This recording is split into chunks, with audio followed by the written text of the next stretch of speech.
The voice of Husker Nation is on the air. This is Hail Varsity Radio. Insight, opinion, expertise, along with the biggest names talking Nebraska sports. Join in with the show at 402-489-1240 or 1-800-825-5865. Now, here are your hosts, Chris Schmidt and Elijah Herbel. Welcome to it. Back to you on Wednesday. It's Hail Varsity Radio. We're presented by Currency. For all your equipment financing needs, go Currency. Chris Schmidt, Elijah Herbel. Hope everyone's doing all right. We are going to settle in and dial up. The schedule is not fully done, but you have your kickoff times. So who wants brunch in Boulder? It's going to be a lot of fun. We'll get to some thoughts and reaction on that. Numbers to get in, 489-1240. 489-1240 to dial us up, or you can email the show, chris@hailvarsity.com. Ways to get in touch with us also via the stream, as the show is watchable. Yeah, I said it. It's watchable. Can do so on the Hail Varsity YouTube channel, the Hail Varsity Radio Twitter feed at HVarsity Radio. Give that a follow. And KFOR Facebook and KFOR Sports Facebook and Twitter. Ways to do that. Can find me on Twitter at Schmidt_radio or Elijah on Twitter at Herbal Essence for Elijah Herbel. Big thank you to Elijah. Big thank you to Will Wilson. Just a personal note, my grandmother passed away yesterday. Grandma Shirley, Grandma Hunt, great-grandma. 94 years, a great life, wonderful woman. And she was the biggest Nebraska fan, her and my grandfather. So the way it's titled, Sweet as Sugar, Tough as Nails, right? So that was Grandma, and she is resting peacefully now. So thanks to you two for stepping in on short notice. Really appreciate you. Thank you. Mm-hmm. Yeah, and love to your family, Schmitty. No, appreciate you, man. Thank you. So that's where I was. We're back at it today, and let's get into it. So many of us are heading out to Boulder. If you're doing so, be sure to pop by Estes Park Friday night for the Gary Michaels party. Just a quick plug there. But you know what? There's been a few instances where there's been that 10 a.m. local Boulder kickoff. Most of it's tolerable. You just start with, I'll tell you what, my first trip out to Boulder, this was when I was in college, went with my dad, buddy Norm, and cousin Dino, and they were vets at this 7 a.m. screwdriver thing. I was not, but it turned out okay, and Nebraska hung on to win in 97. If you remember that game, it was a blowout, and then it wasn't. So many of those games have gone that way in Colorado, where Nebraska gets up early, Colorado battles back. And last time we were out in Boulder in 2019, the Buffs came back and did their thing in overtime. So mixed emotion. I was really hoping for Pac-12 after dark. I was hoping for a 9 p.m. kick, just because of that atmosphere is going to be incredible. It's still going to be good, but it's early. It's going to start your college football day. It really is something that, who cares if you're Nebraska? You're going out there into enemy territory anyway. If you're Colorado as the home team hosting this thing, you're probably a little pissed that it's a 10 a.m.er. But on the other hand of this, Elijah, it is Fox and Big Noon Kickoff, the most watched college football last year. Big Noon Kickoff. And if you're Colorado, you're a part of that in back-to-back weeks. You go get allegedly rolled by TCU on the road to start things off, and then here comes your hated border war rival from the Big 8 and Big 12 of yesteryear. So it's a great opportunity showcase. The bigger picture for me is Nebraska and just the opportunity they have under year one with Matt Rule. What do they look like? How clean can they be this early? 7 o'clock Fox Thursday night, Minnesota for the college football world to see. And then you go to Boulder for Big Noon Kickoff.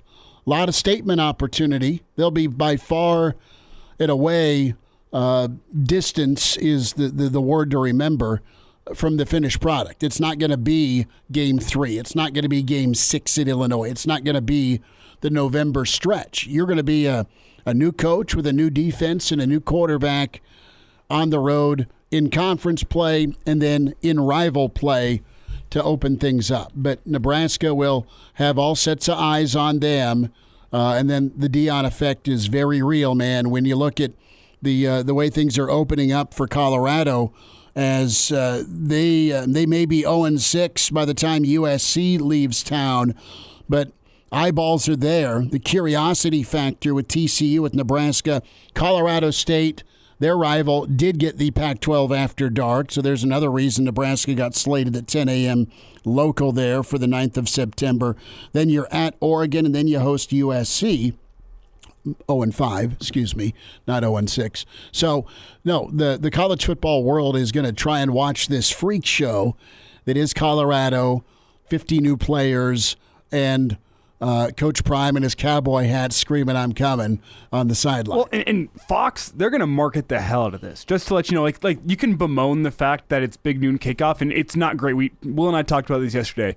For the average college football fan that goes to games, 11 a.m. kickoffs are bad for you. It's bad for the sport in that sense. But how the sport stands right now, money is king. It's the be-all, end-all of college football right now. How much money can we get? They're paying you for your time. And think about what Fox has the opportunity to do here in terms of money, in terms of starting the college football season. Fox, from their point of view, is going to make Nebraska and Colorado the story of the early football season. You look at it.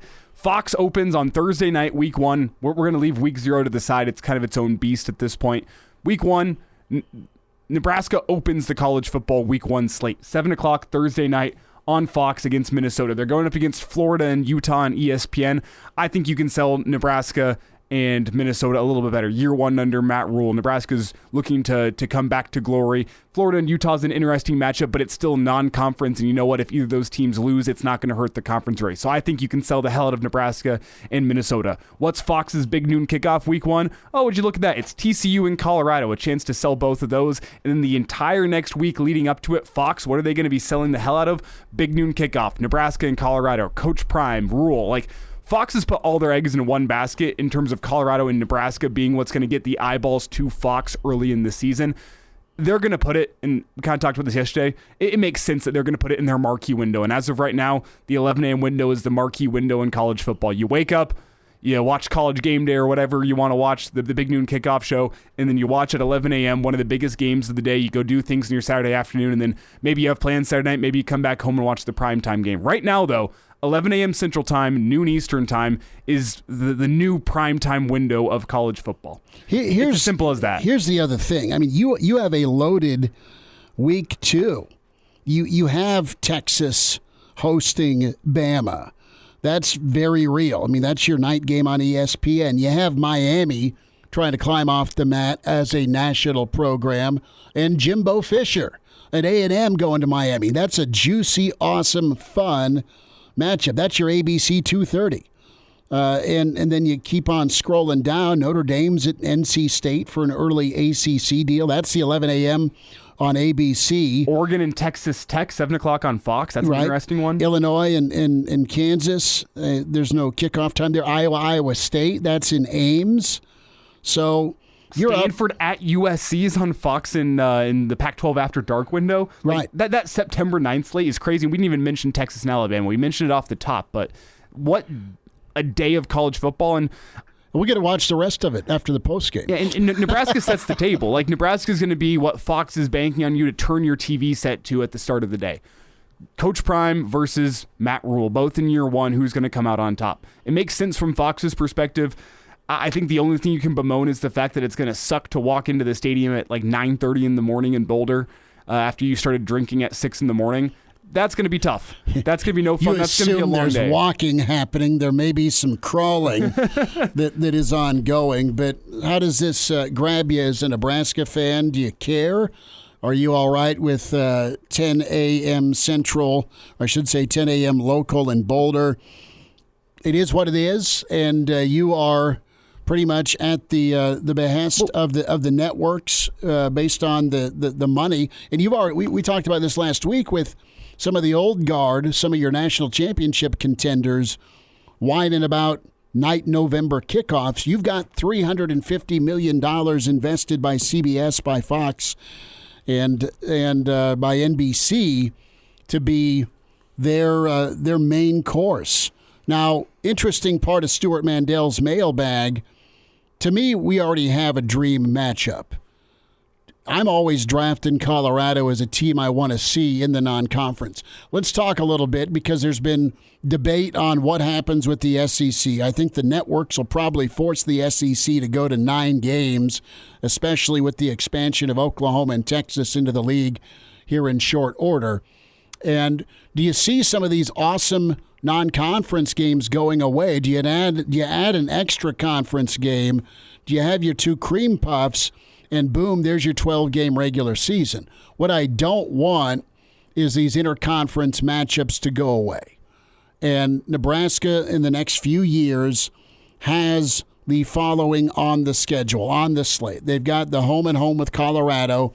You've got another home and home that's spaced out by a few years with Oklahoma. So 2 old rivals you know and you know well. Arizona's on the docket. Arizona's not been a really good football team for a while. They have their moments or they have their players that may spark a ranking.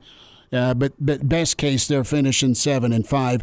Tennessee's also on the docket. There's a trip to Knoxville in the late 20s or maybe early 30s where it's going to be home and away. You get to go to Neyland Stadium, and then they come to Lincoln. So that's still there. But beyond, as this thing continues to evolve, I need to see Nebraska v. Colorado. I need to see Nebraska-Oklahoma. These dream matchups have always been a part of Bama's DNA.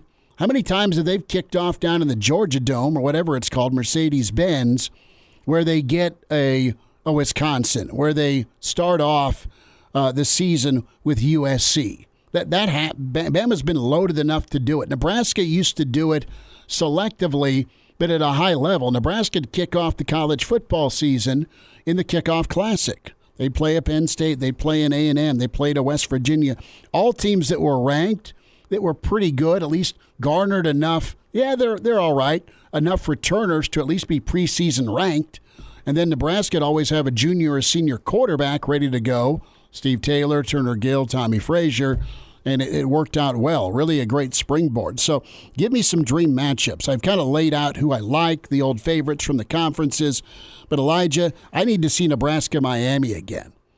All right, if we're going dream matchups as a Nebraska football fan, I need to see Nebraska-Texas. Nebraska-Texas is number 1 on my list. That's number 1 for you. Not only because of the history there, what Husker fans and probably some people within the university still think about Texas and their role in forcing Nebraska out of the Big 12, how they kind of became the Big 12's baby, if you will. That's number 1 for me for that reason, and also what Matt Rule's trying to do with recruiting down in Texas. That's kind of what the Tom Osborne mold was, where we're going to get a game in California early in the season. We're going to get a game in Arizona early in the season, a game in Florida, wherever. We're going to get a game that's going to be... played a home and home against South Carolina. We're going to be a team that is going to go on the road, and we're going to play close to where your families are from. I know Nebraska's a long ways away, but we're going to give you an opportunity once a year to come watch your child play in somewhere that's only a 4-hour drive or a 2-hour drive or what have you. I think that's the important reason to add a school like Texas or, hey, even Texas A&M. One of those old Big 12 schools. Do you get Baylor? Do you get something on the books with Tech? Baylor would be interesting with the Matt Rule connection. Or Joey McGuire and Matt Rule. Do you think Matt Rule's ready to go back and play Baylor right now? I don't know. That's a question for him. That's the other thing is, where's your program at, and are you ready? Yeah. No one's screaming, "We want Bama" if you're rebuilding. Okay, you're a group of 5 school looking for a payday and some ice afterwards to ice up after they dismantle you. Nebraska used to play. Mike Babcock's coming up, and there were years where Nebraska's non-conference, they were incredible. I think in 1982 specifically, where you had Penn State, you had Auburn, I think you had Iowa, maybe it was 81. There were years where Bear Bryant came to town in the late 70s and Nebraska played Alabama. I mean, UCLA's always been pretty big. Early 70s, it was USC in the non-conference. You're talking national champion favorites. Give me Notre Dame. I mean, that's part of my dream matchup discussion point. That was so many years in the making that finally got scheduled. And it was so much fun in 2000 and 2001 with that home and home, but it doesn't happen. It used to happen. But no, Oregon's on my list. Florida State is sentimental. There was so much heartache with Florida State, but Florida State, to their credit, built their program by coming and playing in Lincoln in the 1980s. That's how Bobby Bowden built up. He was great anyway, but they really became a monster program in part because they'd go play Nebraska. They go play Nebraska in Lincoln, and I don't think Nebraska's ever played in Tallahassee. They just come play in Lincoln in different years in the 1980s. And then, oh, by the way, you'd start seeing them in Fiesta Bowls afterwards when they were a loaded football team. Some programs that aren't as sexy that are on my mind right now, Houston. Yeah. UCF, USF, the type of schools that can replace the Northern Illinois on your schedule, keep your strength of schedule up. It's still going to keep the TV markets happy. But you know what? Whenever Nebraska goes and plays Houston, it should still be a winner. SMU, USF, those type of schools. And maybe that's further along in the rebuild, and that's more of a warm-up game. But those are some schools I look at. Those are losable games now. They would have been, or Nebraska's G5 opponents have done well in Lincoln, for God's sake, between Troy and Northern Illinois coming to town. I mean, North Dakota made you sweat last year. So this isn't being high and mighty about, well, Nebraska just needs to schedule to win. No, they got to build up to a point, but there's a little bit of a wish list. Mike Babcock's on the way with Hail Varsity. And now, back to Hail Varsity Radio. Thanks for hanging out. Hail Varsity Radio. We're presented by Currency. Mike Babcock joins us from HailVarsity.com and magazine. Get the yearbook. Deadline now, as in today, as in the 31st, to get the subscription that includes the yearbook. HailVarsity.com/offer. Get the magazine. Get the subscription to print. Get the digital. You'll be a happy Husker fan. At MD Babs on Twitter's where you find him. Babbers, are your fingers smoking? How you doing? I'm doing fine. A lot of proofing going on here, and that's fairly intense. I bet it is. Thanks for taking some time out to join us. And what do you think of the brand power for September 9th? Coach Prime, of course, and Dion, and, of course, that red end for Nebraska. They'll be part of the talk of a busy college football Saturday. Not a great kickoff time, but it beats not having a kickoff time on TV. Yeah, no question. You guys have talked about it, but the kickoff time that's definitely a negative. Mm-hmm. But TV networks, as you pointed out, are calling the shots here, and you go with what you're presented with, and in this case, it's 11 o'clock kickoff here, 10 o'clock in Boulder, which is really a rough situation. Maybe that's a little bit of an advantage. I don't know, but the one thing I wonder about is how the first games play into it. What if Nebraska doesn't play well against Minnesota and loses that game, or Colorado? Now you guys have got Colorado losing the first 5, is that right? Well, you say, okay, Nebraska gets even, a little payback from last time in Boulder. I don't think they win at TCU. Maybe they beat Colorado State, but I'm going to be pulling for the Rams. That's in Fort Collins. Then you're at Oregon, and then USC comes to Boulder. Yeah, it's a pretty stout opening schedule for Colorado, but again, where is Nebraska going to fit in that? Is Nebraska going to contribute one of those losses to the Buffaloes to start off that season? I'm going through the proofs and reading about the team and the positions and so forth. There's this optimism that always comes up, I guess, as I've said at this time of year. The potential is there, I think, for Nebraska to be decent, certainly a bowl eligible type team. The question is, do the pieces fit together quickly enough to have that kind of success? Because again, I think the pieces are there, and I think the approach is there.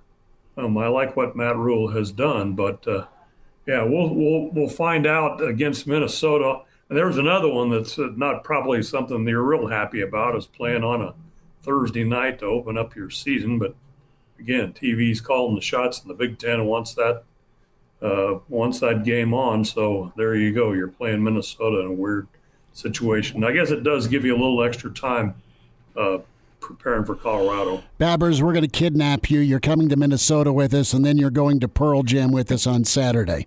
Yeah, there you go. Yeah, well, I mean, Minnesota.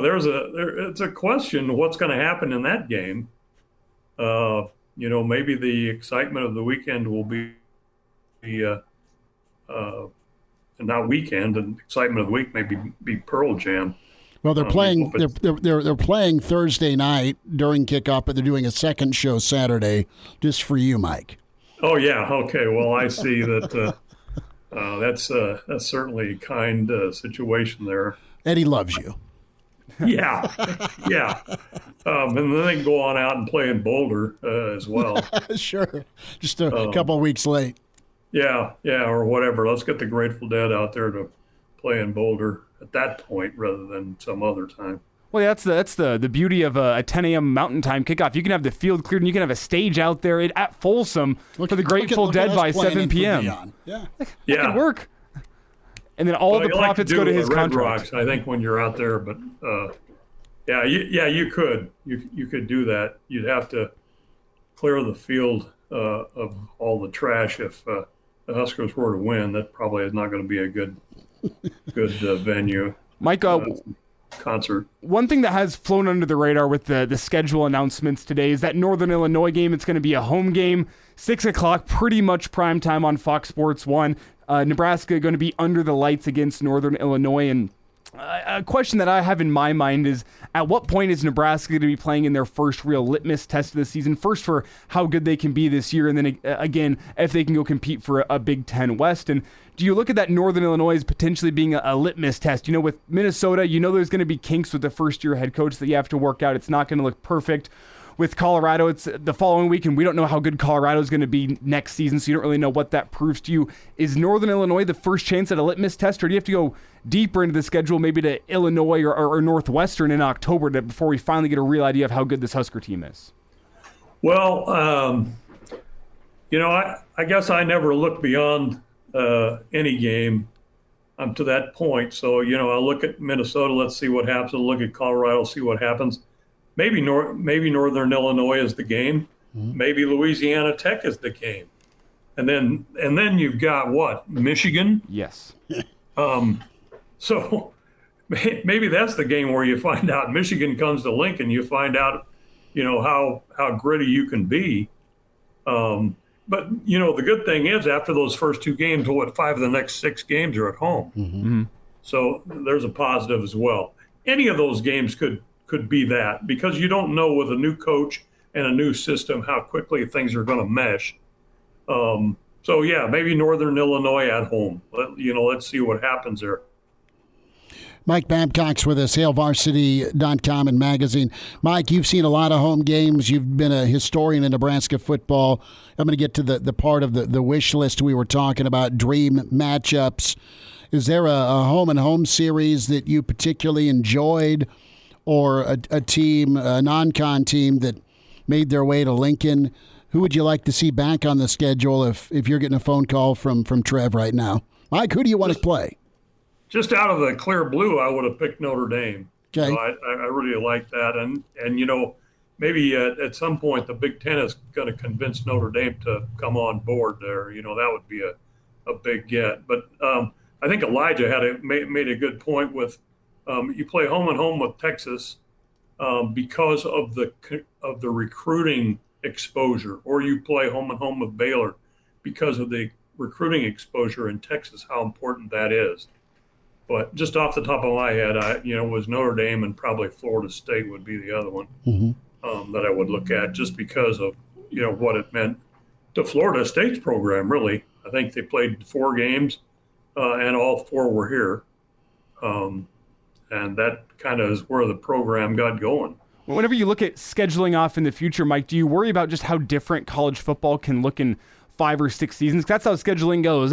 Nebraska's going to announce their next home and home, and it's set for 2032 and 2033.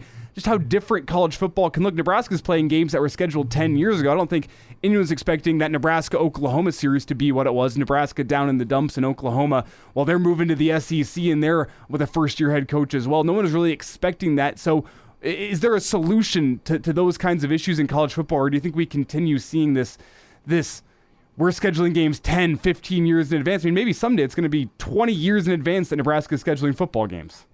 Back in the day, it was always 10 years. You always knew who Nebraska was going to play in non-conference 10 years later. The thing that's different now is you might schedule those games, but when you get down the line 10 years, are you going to actually play those games because of the way that conferences are expanding?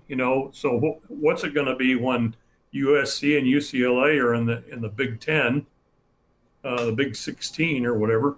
And how is that going to affect the way you schedule teams? Because in your mindset, you like, we've got to get a Northern Illinois and a Louisiana Tech on our schedule because we think that we're scheduling wins when we do that. Although you found out last year with Georgia Southern that you hadn't done that. It's going to be harder and harder to carry through, I think, with those schedules because you don't know what the state of college football is going to be 10 years from now. I mean, I think it's probably a mistake to get too far down the line just because of the way conferences are changing. Well, do you guys know, fun fact of the day, who Nebraska plays in 2035? Tennessee. Arizona. Maybe. Oklahoma State. The old Cowboys. How did that one slip past me? Nebraska plays Arizona in 2031. They play Tennessee in 2026 and 2027. Okay, so it is just around the corner. It's sooner than I thought.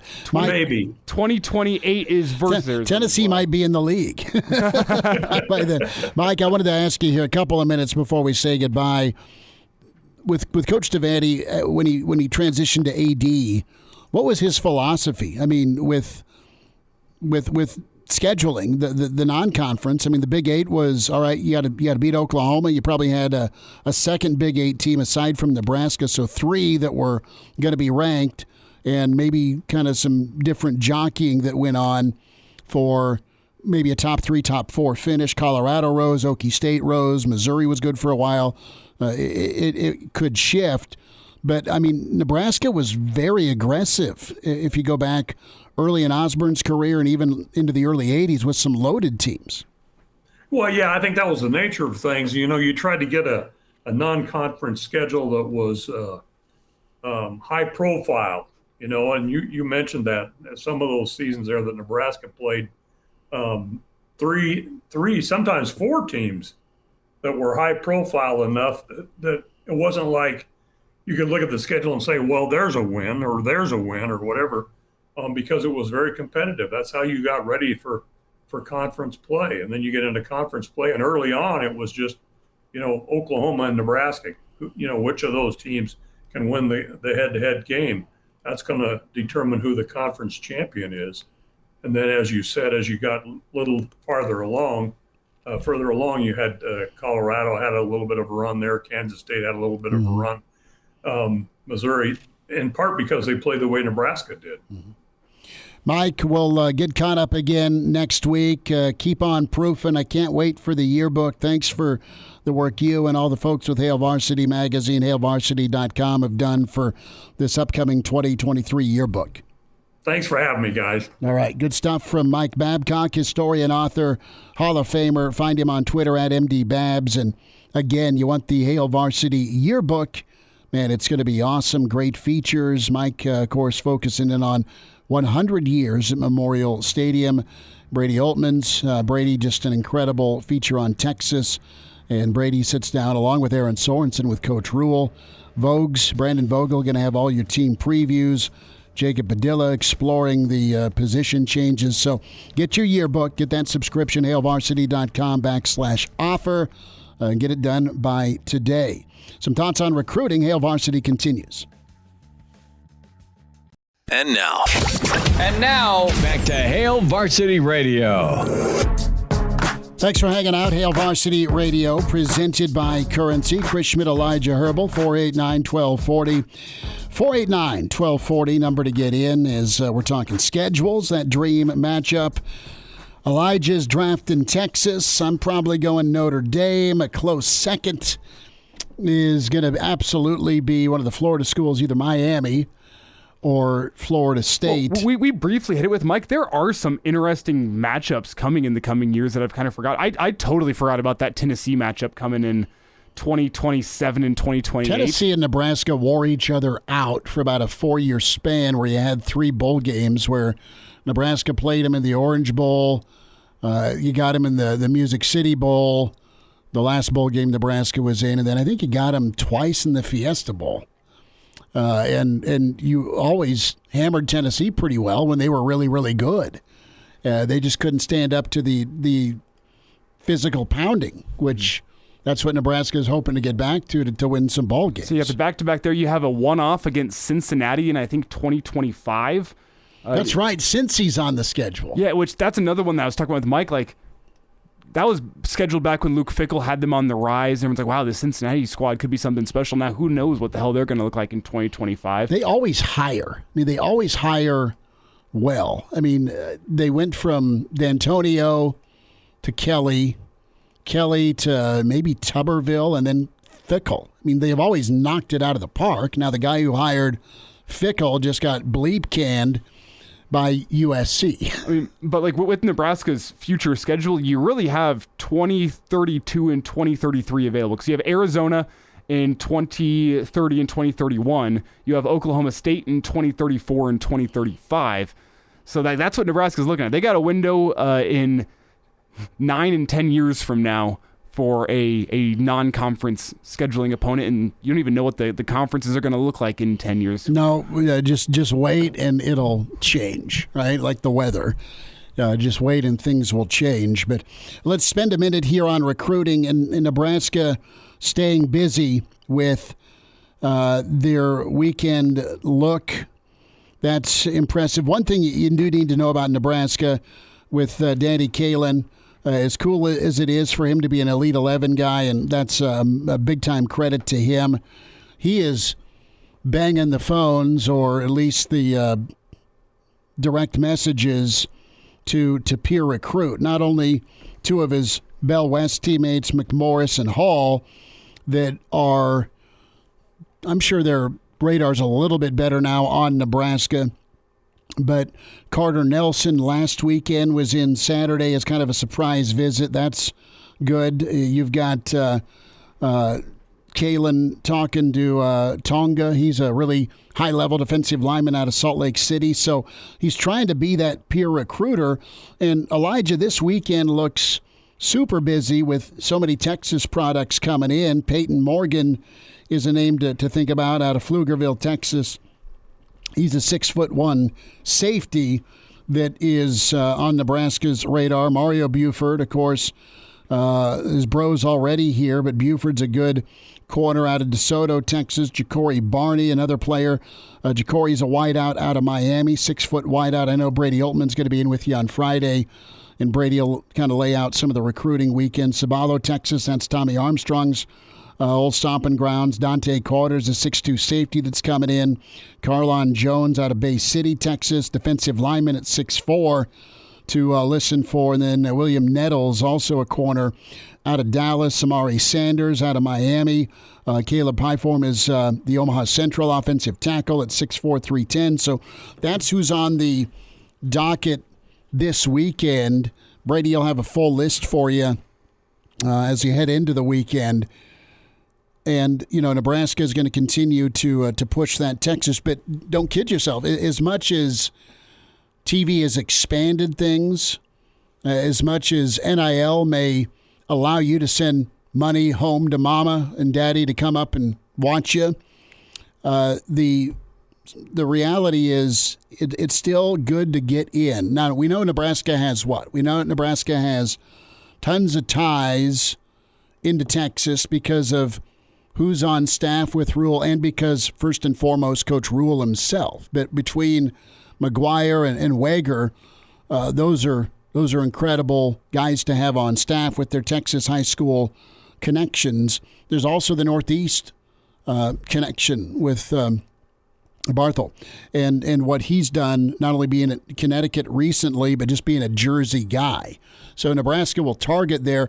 I don't know how often you'll get back to Jersey with the new non-division format. I don't know how many times you're going to get to see Rutgers there, but Penn State's also been big into Jersey. They've killed it there for decades, and presumably Nebraska, Penn State's always been good even before the Big Ten days, matching up with one another. That's been a non-conference matchup, at least it was in the 70s and 80s, and you didn't get them as often as maybe you would have liked in the Big Ten, especially in Lincoln.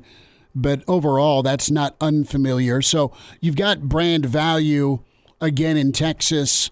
You've had it as the Nebraska N.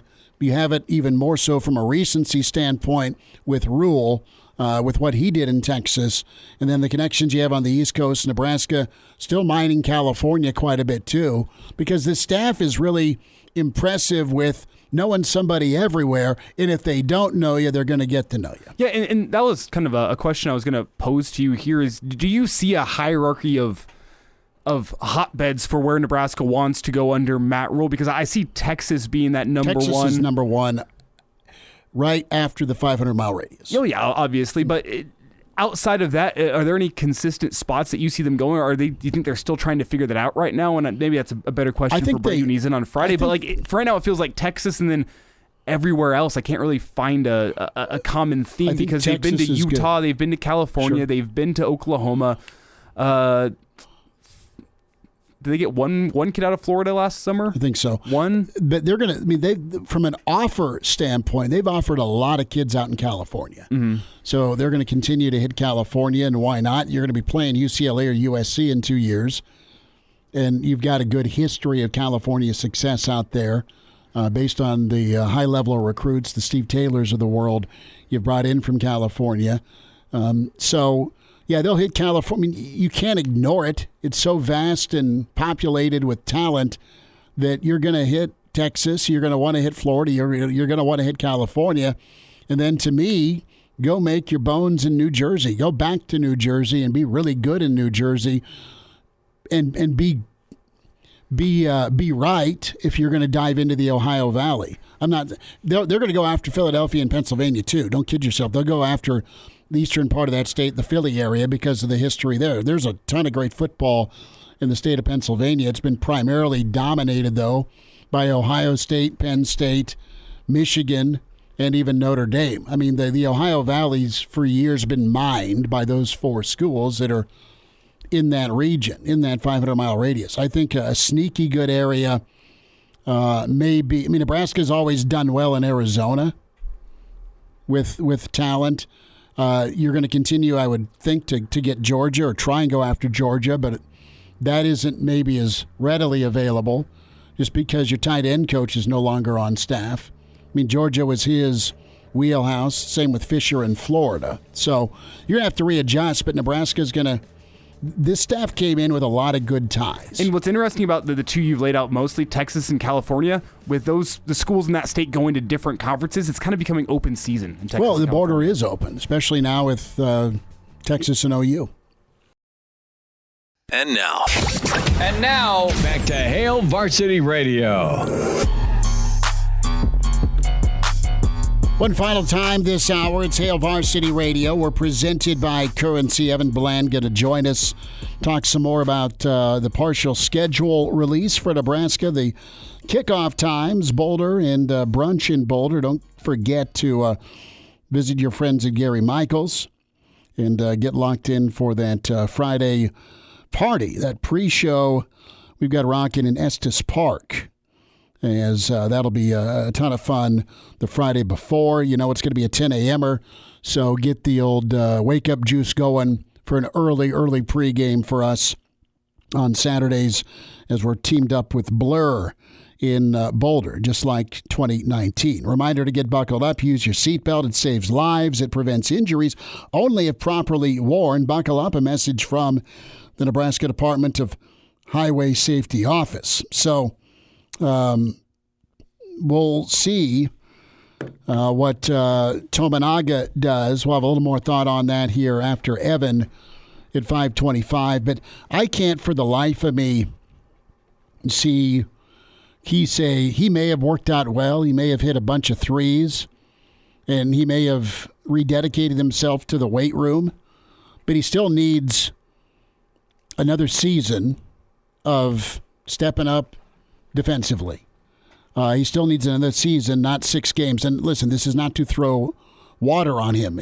I hope he goes and plays professionally when he wants, whether that's in 2 months or it's Japan or just whatever makes him happy. That's all I care about, really. I mean, it'd be cool if you're a Nebraska fan that he's back, but the body of work for Keisei has been a handful of games, and he took you by storm because it was a role guy that you heard a lot about that came in and then delivered last year. He was the offense. He was fun to watch, cutting to the rim, finishing at the rim, and then hitting some big threes. And his emotion's great. It's either worn on you and you've warmed up to it, or you've always been big on his emotion, wearing his heart on his sleeve type thing. Listen, one team, Indiana, worked him out, okay? And he's a different player than he was this past Big Ten season, but there's still work to do. If you're him and you want to get paid and you're done with college, go play ball in Japan. And he's got workouts going for the national team here next week, and he's already on that team. So that's how his summer is going to be spent. Do you get him back? Because I don't think there's any shot. I mean, there's no NBA Combine invite, clearly. There's no G League invite. And we'll hear from Keisei, his sit-down with some NBA media. So, yeah, he's got a dream. I hope he lives that dream out. But the best thing for him, in my humble opinion, people called my three-point shot the scud in 8th grade, right? It could use directions. I'm not a basketball guy. I'm awful. I'm slow. I'm asthmatic, and I have no height. So this is me telling a highly skilled NBA hopeful what to do with his career. And let's not say that no combine invite and only one workout is necessarily a death sentence in terms of your NBA. No, they didn't look good to leave this year. I mean, your 2-time MVP, best player in the playoffs right now, Jokic, he didn't get a combine invite. I think only one team worked him out. He withdrew his name from the draft that he was going to, and then a whole bunch of teams called and said, what the hell? They sent the 13-year-old picture out, didn't they? Yeah, well, like a whole bunch of teams called his agent, like, what the hell? Like, we were looking at him at the end of the second round. And what it was all these teams are trying to be secretive because they want to take him now as opposed to in a year when they thought he was going to develop and maybe be a first-round talent. You wonder with Keisei, is someone out there going to try to get him at the end of the draft, stick him in the G League for a year? The positive is you have Fred Hoiberg at Nebraska. He runs an NBA system. You can continue development at Nebraska. That's the positive for Nebraska here. Evan Bland on the way. Hour 2 coming up at Hail Varsity. The voice of Husker Nation is on the air. This is Hail Varsity Radio. Insight, opinion, expertise, along with the biggest names talking Nebraska sports. Join in with the show at 402-489-1240 or 1-800-825-5865. Now, here are your hosts, Chris Schmidt and Elijah Herbel. Back into it at Hour 2 at Hail Varsity Radio. We're presented by Currency for all your equipment financing needs. Go Currency. Evan Bland joins us from the Omaha World Herald at Evan Bland OWH, where you find and follow on Twitter. Evan, kind of a whirlwind week as we've got some kickoff times. What is your brunch item of choice out in Boulder? Boy, that's I don't know, biscuits and gravy. Maybe nice. If we're at a hotel, that's a good call. That's something I don't jump on like in my day-to-day at home. So, yeah, probably try to find that continental breakfast and hit the stride leading into 10 a.m. kick local. 10 a.m. There's just too many loaded games that week for a better kickoff time, but you know what? It'll start the day off. Pretty good showcase, honestly, when you look at Nebraska, 7 o'clock Thursday night to kick off against Minnesota to open the college football season, and then the Buffs at 10 Boulder time. I mean, pretty good showcase opportunity for Nebraska. Well, there's no doubt. I mean, that's the reality of college football these days is like, 10 years ago, if you're playing at 10 a.m. Mountain or 11 a.m. Central, like you're thinking, man, this is you've got a dud this week. You're playing a non-con against, a directional school. But the way that the Big Ten kickoff has gone and Fox has embraced that as their major primetime window, like that's a huge deal. And I think it's smart for a number of reasons. I mean, people want to see what that home opener looks like for Deion Sanders and Colorado. And let's be honest, I mean, if things don't go well after a month or 2 months, that's not going to be nearly the hot ticket, appointment viewing that it's going to be right out of the gate there in early September. So it makes a lot of sense for Fox to jump on that thing. I think if you're a Nebraska fan, it's maybe not the worst thing in the world either, given what the reputation Colorado fans have out there. And if things go well for the Big Red, you got the day to hang out in Boulder and Denver and celebrate and kind of enjoy the setting where you are. I happen to know the Colorado Rockies are home that weekend too. So, I mean, you can, enjoy an early morning day when maybe some of the locals are still a little bit sleepy-eyed. And I think that could turn into an awfully fun weekend. Yeah, Evan Bland is with us here from the Omaha World-Herald. And I think that kickoff time, while discouraging, might not be the most surprising kickoff time that we've seen get announced today, simply because of what you laid out. That 11 o'clock Central Time, big noon kickoff on the East Coast has really become the premier spot in college football recently, where people can get up, watch that whenever they have nothing going in the middle of the day on Saturday, and then still keep their plans on Saturday night. That seems to be the way forward in college football. But whenever you look at that rest of the games that were released today, are there any surprises to you? What does an 11 a.m. kick against Iowa on Black Friday do for you? Yeah, I mean, that's fine, I guess. I always have liked the 2:30 windows, especially those are always such cold games. It seems like you'd probably prefer it to be a little bit later. But, given how the NFL is going to be jumping into that Black Friday window this year, it's probably no surprise that they're moving Nebraska up earlier in the week or in the day in the slate. And I think Nebraska fans have probably gotten used to, maybe a little too used to, those 11 a.m. kicks coming off of Thanksgiving Day. You're probably going to have some full bellies and people. It might take a little while to ramp up and get going, but it just kind of is what it is. And I think it's notable that it's on CBS. And I think you got to go back to Nebraska-Clemson in a bowl game back in whatever it was, 2009, with Dabo Swinney and Bo Pelini, since they were on that particular network. So that's, I think, kind of fun and notable as well. But, I'm fine with that. And I think of the games that we've seen released of the kickoff times, you got a good mix. You've got a couple of those early games like we're talking about. You've got a couple 6 and 7 o'clock games. That Purdue game will be in the middle of the day, that home game. And so I think you have a little bit of something for everybody. And, of course, based on how Nebraska gets this thing started into the season, that'll inform what window maybe they earn as the season gets going here in a few months too. Evan, you talk about earning different windows, and as you look at the schedule, Nebraska, they open the season with 2 games on Fox. As you said, they finish it with a game on CBS, meaning one of the TV partners, NBC, is still unaccounted for, but NBC is yet to announce a game for the Big Ten on the weekend of September 30th whenever Michigan comes to town. Does that make some sense to you? Nebraska versus Michigan, primetime under the lights on NBC to get Nebraska on that third TV network that is signed with the Big Ten? That'd be pretty neat. I mean, I haven't delved into who the other games are that weekend and sort of what the pecking order is with the different networks. But, yeah, I mean, if you had that opportunity to pick Michigan at Nebraska, that's a pretty cool deal. I mean, you think about the game a couple of years ago in Lincoln with the Wolverines and Huskers, and that was just excitement. That was pure drama. That was 2 heavyweight programs and college football brands going at it. I think that would absolutely draw some eyeballs, especially early in the season there as Michigan tries to get going and defend its Big Ten title. But I think that would be probably the one that you would look at with the games that are left. I mean, Illinois, Northwestern, Michigan State, Maryland don't move the needle the way that Michigan, Nebraska would.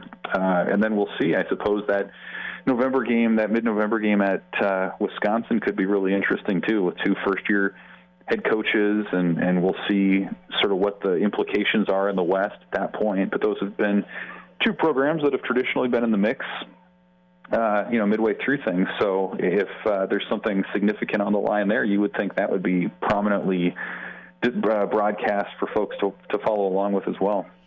Evan Bland with us, Omaha World Herald, Hail Varsity Radio. Evan, some of the preseason mags are out, still waiting on Phil Steele to wrap his up and send out in June. But Lindy's and Athlon both circling Nebraska as the fifth team in the West, in front of Northwestern, in front of Purdue, and just a shade probably behind Minnesota. You got that two-team race with Iowa and Wisconsin for the West favorite, and both I think are pegging Nebraska 6-6, and maybe a little New York City roadie for the Pinstripe Bowl. How's that grab you for Nebraska, knowing what's flipped roster-wise, knowing what's transitioned in the West as the fifth seed in this division?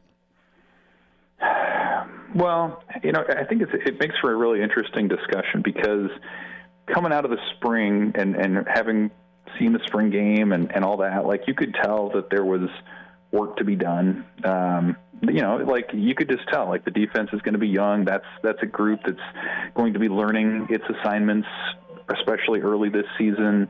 I think they have a keeper in Jeff Sims. It'll be fun to see what he can do. The offensive line especially remains a question mark. So, like, I felt like coming out of the spring there was a healthy dose of just reality. Like, I don't think people got too down on the team, but I think it just sort of was a good reality check to say this is where the program is. It is a rebuild. It's starting in a lot of ways from scratch, and so you're building up on some things there. So I think that probably informs some of that. But I also think when you have a first-year coach and you have so many new players that are going to play prominent roles, it's hard, especially in the portal era, to really peg down a team. And so, okay, I mean, I think it's probably a realistic place to start if you want to put Nebraska at fifth. But I think the ceiling can absolutely be that they can be playing relevant football into November.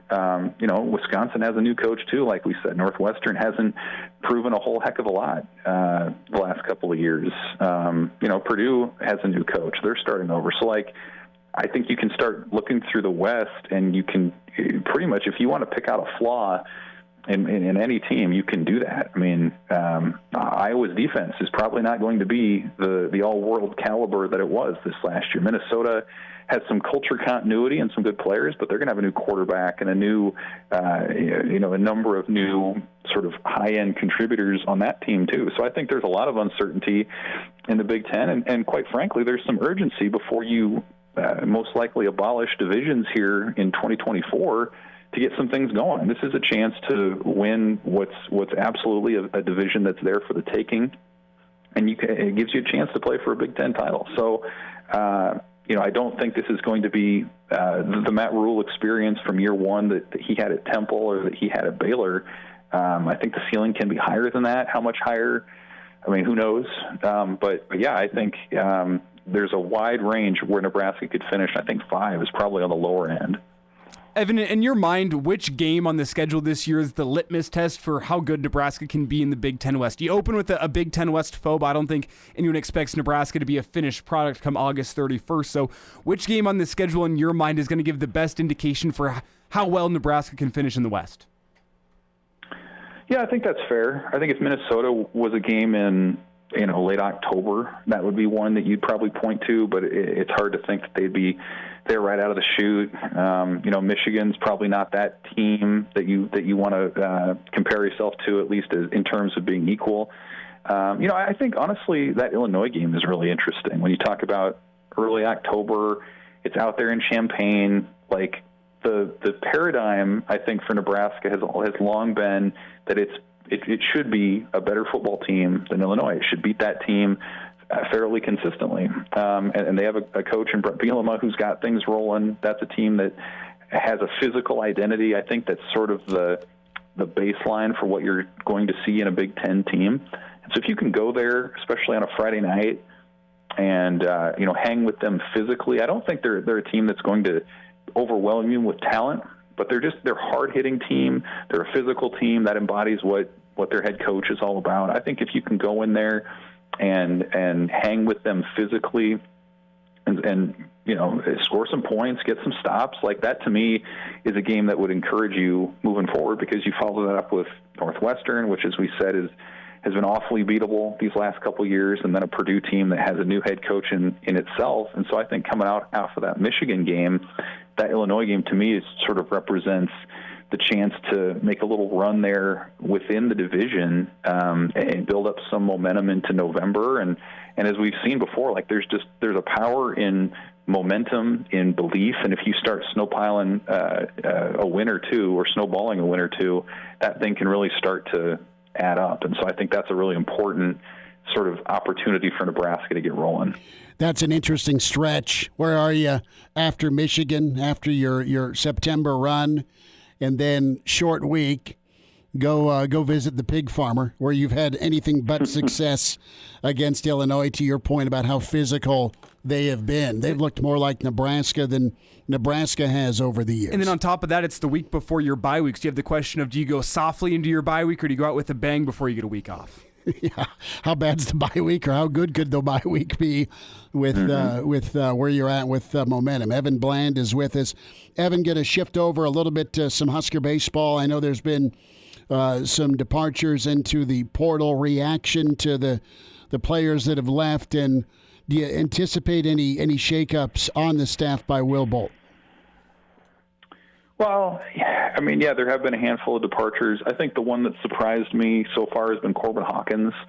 He has a couple years of eligibility left, and by the sound of it, he's just ready to move on with his life and move on to the thing that's next for him after baseball. But you know, his was such a cool story because he kind of laid it out a few weeks ago before one of the weekend series about how he was real close to being cut from the team and instead was able to reinvent his arm motion. He kind of became a side armor and was really awfully effective for Nebraska out of the bullpen this season. And so he moves on. That's a blow to what that relief corps can look like next year. Jake Buns, he's another one of those kind of strange COVID cases where he had that extra year of eligibility from the pandemic, but also from a medical redshirt year. He wasn't nearly maybe the role player this year that he was on that 21 team, coming off of another injury, and so he's looking for just another chance elsewhere. They had a reserve infielder, Blake Mosley, today, who announced that he was leaving. He appeared in 13 games, wasn't a huge factor, and they have a number of other junior college infielders coming in. So I think really just Hawkins to this point would be the one that stands out a little bit, but we'll see in terms of the staff moving forward. I know, Rob Childress, who's their director of player development, has gotten looks, or his name has been floated at least, for head coaching jobs already that have come up. So we'll see what he does and what he wants to do. I know there's been a lot of fan outcry, especially on the pitching side, and pitching coach Jeff Christie. To me, that would be a surprise if they made a move on that. I think, the depth of pitching wasn't what Nebraska was hoping for this year, and I think that reflected in their struggles in the midweek, and that reflected in the Big Ten tournament, especially late. You just kind of run out of arms. But you look at the big picture, I mean, it's still a program that was among the best ERAs in the league. They tended to hold opponents down, especially in clutch situations. So, in my opinion, that would be an extreme move, unless you have a guy like Rob Childress who's willing to step in to make a move like that. But we'll see, because again, it's been a couple of years now since Nebraska's been in a regional. They're not going to be in one this year. You got to go back about a decade for the last time they've missed out on the postseason a couple of years in a row like this. So I think it will, just knowing Will Bolt as the competitor that he is, I think they'll leave no stone unturned in terms of personnel, and certainly with the portal coming up. But beyond that, I don't know. We'll see how compelled he is and the program is to make more of an extreme change. Few more minutes. Evan Bland, Omaha World Herald, with us. We'll get caught up on the recruiting front. Hail Varsity continues, presented by Currency. And now, back to Hail Varsity Radio.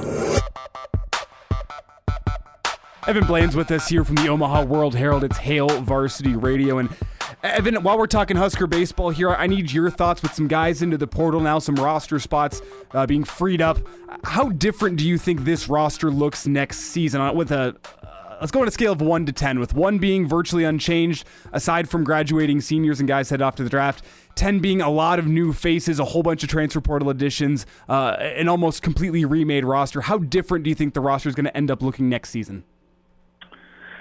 Maybe a 7, I suppose, if I had to put a number to it. I think offensively you have some pretty clear pieces who are going to be back. I mean, Gabe Swanson broke out this year. He'll be sort of the established face of the offense. Cole Evans, I would imagine, will be back as an outfielder as well. You've got Dylan Carey, who just finished his freshman year at third base. There's no reason to think that his role is going to be any different moving forward. Josh Caron will be back at catcher. But yeah, I mean, you're going to have to replace your middle infielders, your first baseman, your center fielder. As we've discussed before, I still think the most pivotal decisions will be with your Friday and Saturday starters, Emmett Olson and Jace Kaminska. I think those are guys who are sort of, you could see it going either way. You could see them getting drafted to the point where they decide to go pro, or you could see it maybe being not quite up to what they're looking for and they want to prove themselves for one more college season. Maybe they lose one but not the other. I think that's, to me, is the most interesting thing, because if they leave, you've got Will Walsh, who sort of stepped into the rotation mid-year, but you don't have a lot of other known commodities. You have Jackson Brockett, who's been a part-time weekend starter, part-time midweek starter. Drew Christo would be back, and I know staff has liked his progress this year. But that staff and then that relief part of that staff too is going to look much different with Kyle Perry gone and Chase Shanneman gone. So there are going to be all kinds of roles to fill, certainly out of the bullpen. So I think as different as maybe the offense will look without some of its stars from this year, the pitching side, to me, is going to look a whole lot different. It'll be fascinating to see how they fill that, whether that's with a high school recruit, junior college, or through the portal. Evan, a big recruiting month for Nebraska football, and they're going to have a number of kids in this first week. The end of June is a really high-profile weekend as well, and Daddy Kalen already doing a lot of peer recruiting. Your thoughts, any names or spots that jump out to you this weekend? I know there's a kind of a big-time Texas, well, we'll just call it the Texas Invite this weekend with all the kids coming in from the Lone Star State. Right. Yeah, I mean, that's sort of the theme. Things are ramping up. I mean, even the recruits that they've already signed are moving in this week, and so those guys can start being involved a little bit as hosts even. I think that sometimes you see that sort of start to play out a little bit. But, I mean, it's a huge month. I think you think back to the spring and some of the big sort of tentpole weekends they had. That was to get them back for these weekends. Like you set those spring ones up so you can get them back on official visits, and then you're really down on the home stretch here, hoping for a commitments this month, this week, whatever it might be.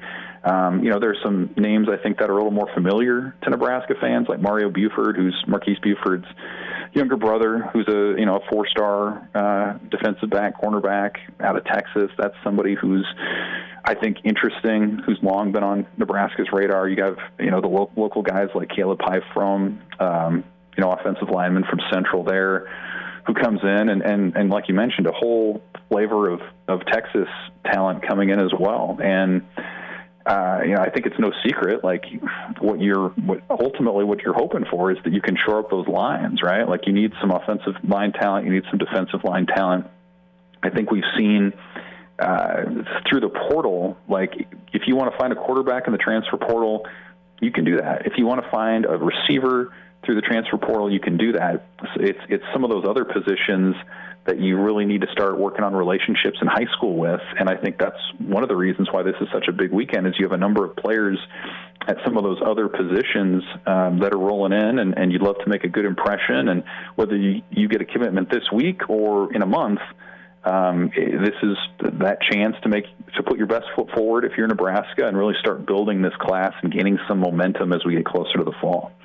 Evan Bland with us from the World Herald at Evan Bland OWH on Twitter, where you follow him. Evan, thanks for the time. We'll get caught up soon. Appreciate you. Thanks, guys.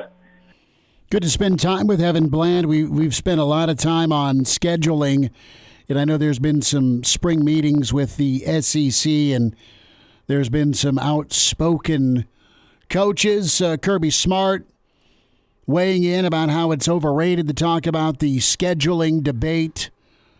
It's the most overrated thing, he says. Do you go to 9 if you're the SEC? What if I were to tell you about Alabama's non-conference? We've been smiling that Nebraska's got Colorado. They have Oklahoma. They have had Oklahoma. They have Tennessee here. And did you say 2026, 2027, or 2025, 2026? Tennessee? That's 2027, 2028. Okay, so it's a ways away. But the point is they're, for now, on the schedule. Here's what Alabama's signed up for. Now, they may do away with divisions like everybody else. You got your protected games.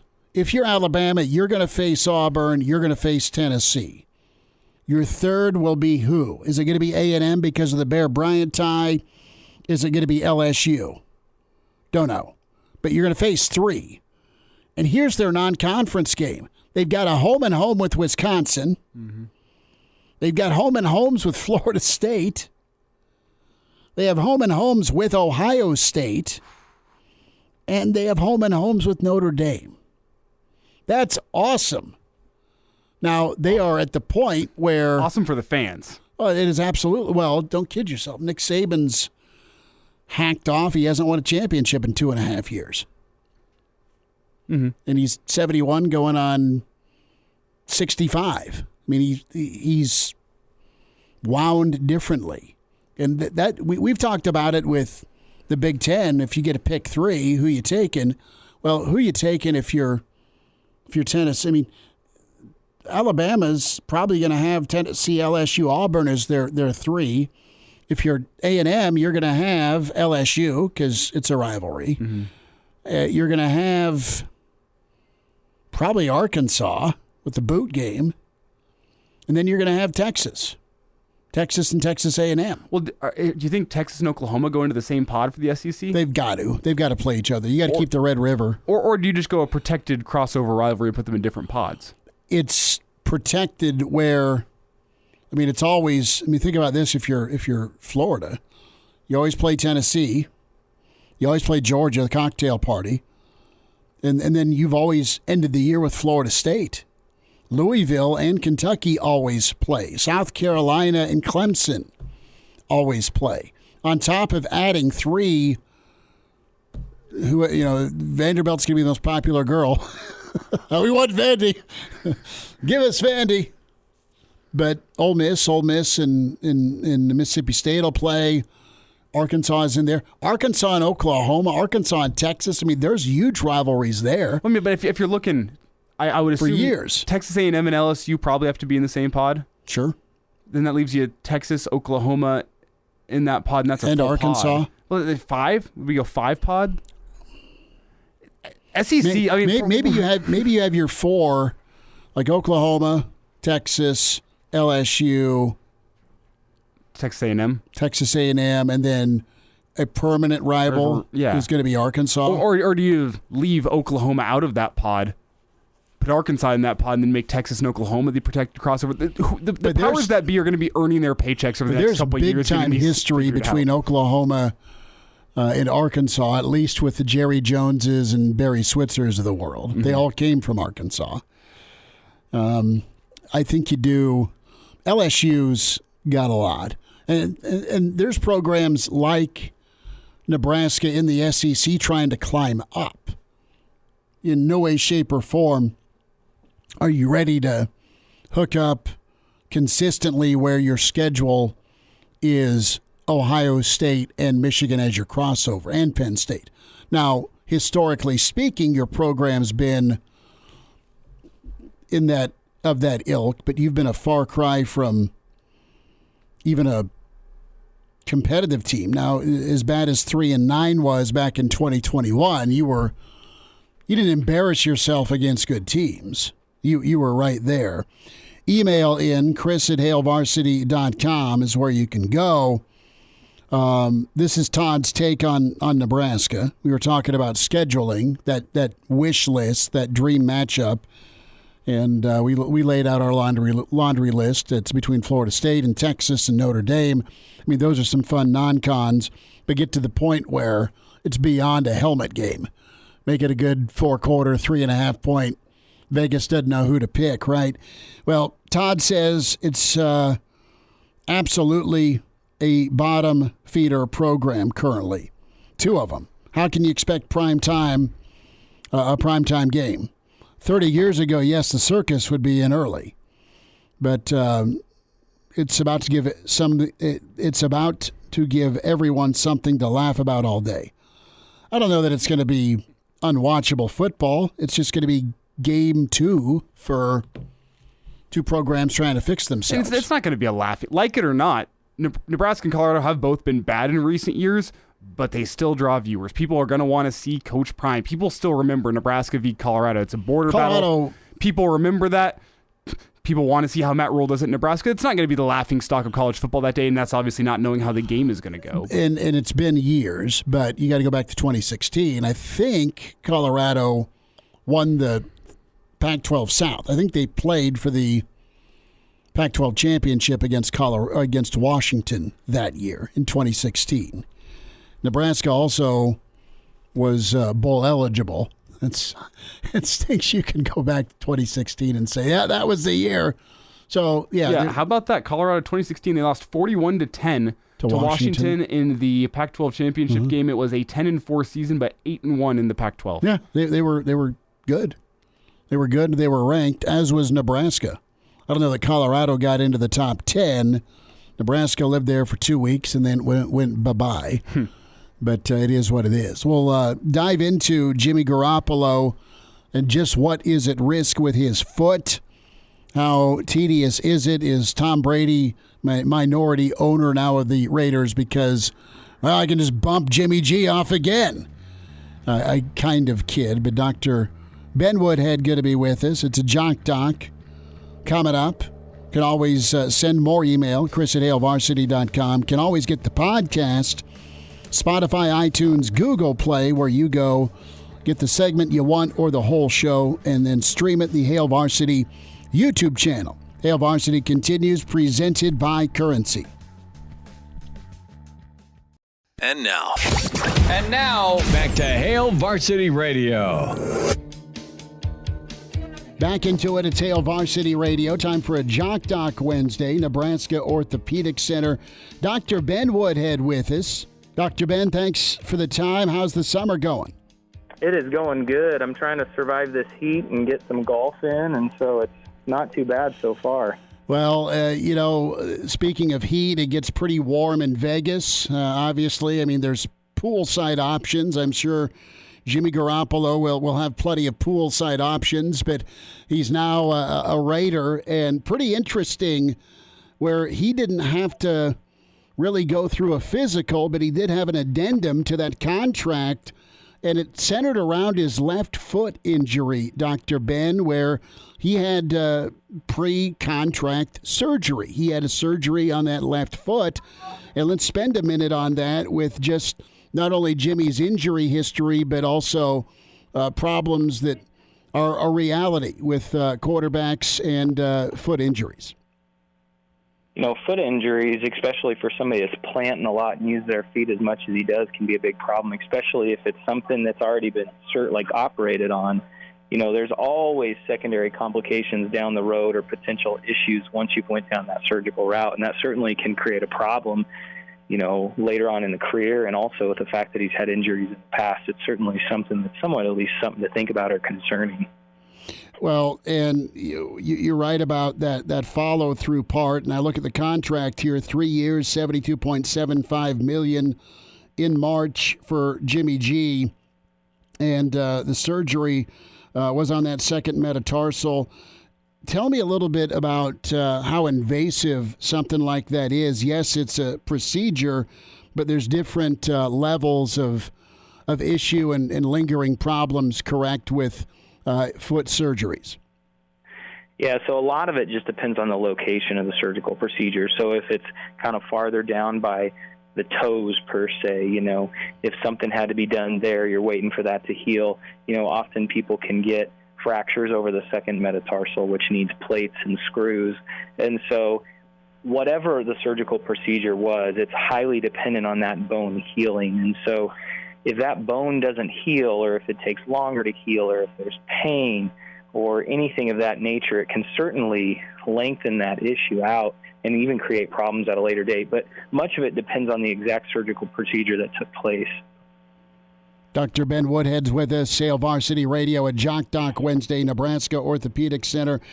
With the blood flow to that region, and how do you guys decide when it may be borderline to go with screws and plates? And I'm talking about that second metatarsal area.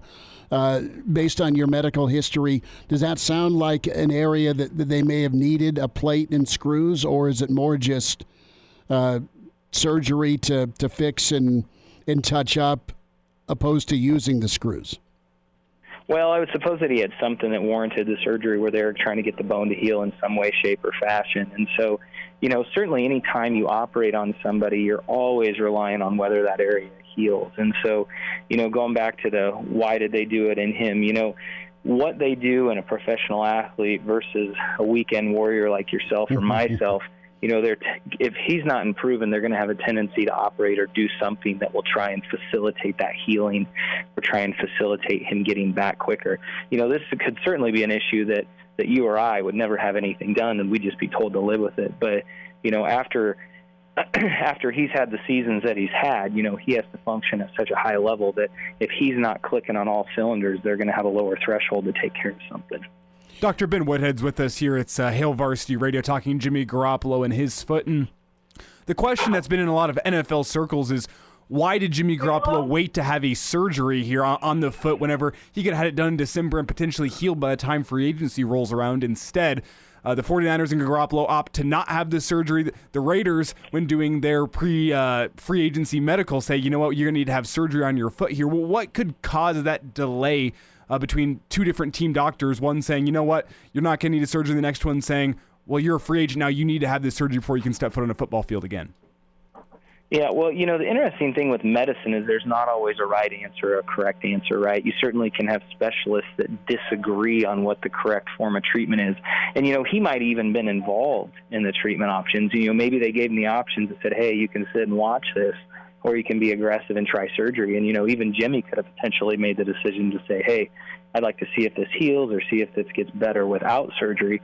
And certain situations like that can always lead to a scenario where there's a delayed surgery after it doesn't improve. And so knowing the specifics of what happened, it could be the truth could be somewhere in between, where maybe he wasn't ready, or maybe the specialist had differing opinions. But ultimately what it came down to, obviously, is that he was not improving. And so something surgical was performed. What's your reaction to the no cost if he can't pass a physical post-surgery? Yeah, I think that's an interesting concept, right? I think they got to protect themselves, though, as well. They do. And, the last injury, or this injury took place week 15, December 4th. It's 6 months later, and the injury's still lingering. He's had surgery. He's not been on the OTA field. And, oh, by the way, Tom Brady's now my minority owner. Right. It certainly comes down to, almost passing the buck, like who wants to take the cost and be responsible for the problem. Well, and from a doctor's point of view, if you're throwing somebody under the knife and then you hear before the surgery, you know what, they're going to avoid $10 million in their contract if you don't get this surgery right. What does that do to you, the doctor? Do you feel any additional pressure performing a surgery under those kind of circumstances? Well, I think there's been some things in the news with some lawsuits and other situations where these high-level athletes have had problems and then they've sued the doctor. And so certainly is in the back of your mind if you're taking care of these types of patients, because the amount of money lost on the back end if they don't do well can be just astronomical. And so that certainly is something that you think about and that's playing in your head. Dr. Ben Woodhead with us. Couple more minutes at Jock Doc Wednesday. Nebraska Orthopedic Center, Jimmy Garoppolo, our topic, as he is trying to recover from foot surgery before he signed with the Raiders. That was back in March. Still needs to get on the field. What are some things that he can do as he's healing? What are some workouts or some exercises, some physical therapy type motion, he can, I guess, get himself ready to eventually, when it's time to do those 3, 5, and 7-step drops, he's a little more limber to do so. Yeah, the foot's interesting. It's different than the shoulder, the knee, and even some of the other joints where you really got to work on motion. You got to work on getting that strength back. But the foot, he's just at the point where he's waiting on healing. And so once he is healed, then he's going to be able to get back. But everything's basically predicated on whether that's going to heal. And so in the meantime, he just needs to get it to heal. And then once that heals, he can get back into everything. Dr. Ben Woodhead's with us, Nebraska Orthopedic Center at Jock Doc Wednesday. We're talking Jimmy G and his healing process. Real quick, about 30 seconds, Dr. Ben, re-injury rate for the foot. Is it a higher, body part of re-injury? The foot just takes a beating because there's so much running and cutting, and so if it never truly heals, he's certainly at a risk for that happening again. If he does heal, though, and he has really no pain, I would suspect that, he's going to get back to his baseline. But if you throw in the whole other factor that, there's plates and screws can back out. We've talked about this stuff in the past. There's always risks with those involved. And so I think we'll just see how he does. Dr. Ben, we'll get caught up again soon. Thanks for the time today. Thanks a lot, guys. And now, back to Hail Varsity Radio. One final time on a Wednesday, it's Hail Varsity. We're presented by Currency. For all your equipment financing needs, go Currency. Chris Schmidt, Elijah Herbel, thanks for spending time. The podcast, be sure to get to it. Spotify, iTunes, Google Play is where you go and can download there, subscribe, and check out the video. Real easy to get. So, the gentleman, we interviewed him for the Made in America O.J. Simpson 30 by 30. That is it. That is the king of 30 for 30s. That in Last Dance. In my opinion, you've got the director of Last Dance is diving in. He's been hired by HBO. And lo and behold, Barry Bonds will be part of a HBO documentary on Mr. Bonds. Must see. And this, to me, is an incredibly hard sell to get Barry to do this on camera because of Barry's perceived personality. Barry's running out of shots to get into the Hall of Fame. So this could maybe humanize him a little bit, more so than just Barry the a-hole, Barry the pincushion, Barry the Hall of Famer before he took juice, because he was a 450 home run guy, 500 home run guy anyway, with probably 500 stolen bases. He was awesome. Great ball player, clearly. 1,000 MVPs, it feels like. So this will be good. Good hire by HBO. Forgetting the guy's name. Sorry. Ezra something? Yeah, Ezra. Ezra something. I think we got his email somewhere. But the OJ documentary was so good. And The Last Dance was a masterpiece. Yes. Different guys, I think. Same crew, but different director, I think. You'll need to, as we get closer into June, we'll need to pull off Bruce Gilbert, OJ's agent. Were you with us when we did that interview? I don't think so. As follow-up? Because I think 5 years ago, because it's going to be the 30th anniversary of the Bronco chase and the murders. But yeah, you'll have to pull that up. The Bruce Gilbert sit-down was great. He did with us. Well, I hope this documentary turns out. We did it for 25th anniversary. We did it for 30th. So there's two different ones in there. I mean, people want to argue with me, but at least in my lifetime, I think Barry Bonds is at the top in terms of best hitters I've ever watched. And I know you can make a great argument for guys like Bryce Harper and some of the kings of the league right now, your Mike Trouts. But career, 22 seasons in the MLB. 22. He had an on-base percentage of .444 and an OPS on-base plus slugging over 1. It was a 1.051. I don't think roids or any potential off-the-field drama is going to impact numbers like that. .444 on-base percentage. I know he took a lot of walks because pitchers pitched around him, but like that was just the danger of Barry Bonds. He was a great hitter before the roids, great hitter after the roids. He just added the power. I mean, it went from doubles and 25 to 37 bombs to you're hitting 73. I think he still needs to go down as one of the best baseball players of the past 25 years, past 30 years, whatever. Well, he's probably going up against guys that were gassed up. So if I'm naming my top 5 hitters, my lifetime, Gwynn, Frank Thomas, love George Brett. I'm a big Mark Grace guy. Those are kind of my 4. I'm there. Well, talk to you tomorrow. Hail Varsity back at you at 4, presented by Currency.